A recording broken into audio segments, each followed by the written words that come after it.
সুপ্রভাত বন্ধুরা, আজ 22শে সেপ্টেম্বর 2024 রবিবার। আনন্দবাজার পত্রিকার কিছু গুরুত্বপূর্ণ খবর নিয়ে আমি গৌতম। বন্যার অবস্থা দিন দিন ভয়ঙ্কর হতে চলেছে।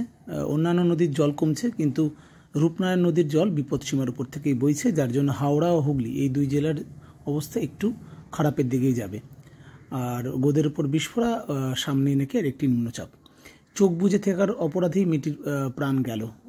মা নির্যাতিতার মা বলছেন, নিম্নমানের ওষুধ নিয়েও প্রতিবাদ বরাবর জানিয়েছে। ধর্না উঠতেই মুছে দেওয়া হলো স্লোগান, দেওয়ালে নীল সাদা রং, স্বাভাবিক খুব এটা। শুক্রবার দিন একটি ট্রলার নিখোঁজ হয়ে যায় বঙ্গোপসাগরে। প্রায় 9 জন মৎস্যজীবীর আর খোঁজ মিলছে না। আরজি কর কাণ্ডের শুনানি পিছিয়ে যেতে পারে, সুপ্রিম কোর্ট বলছে।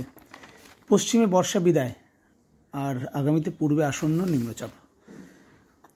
অনুব্রত এই মাসের শেষের দিকে বাড়ি ফিরতে পারে, তার জন্য সাজো সাজো রব বীরভূমের সাঁথিয়ায় ওনার বাড়িতে।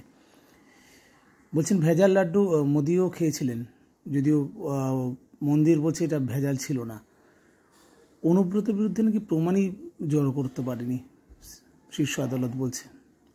আশ্চর্য বিষয়। গতকাল অতিশী সিং শপথ নিলেন দিল্লির চিফ মিনিস্টার হিসেবে। পুজোতে পদ্মার ইলিশ আসছে। আগামীর ভারত গিল আর পান্থের সম্বরণ বন্দ্যোপাধ্যায় মনে করেন। আর গিলক্রিস্ট বলছেন, ঋষভ আমার চেয়েও আগ্রাসী। আমার একটু ডাউট আছে, গিলক্রিস্টই আমার কাছে অনেক বেশি আগ্রাসী ছিল, আর তখনকার বলিংগুলোর এগেনস্টে। আপনারা কমেন্ট করে জানাবেন। রিভার্স সুইপ খেলতে বলছেন রবি শাস্ত্রী বিরাট কোহলিকে।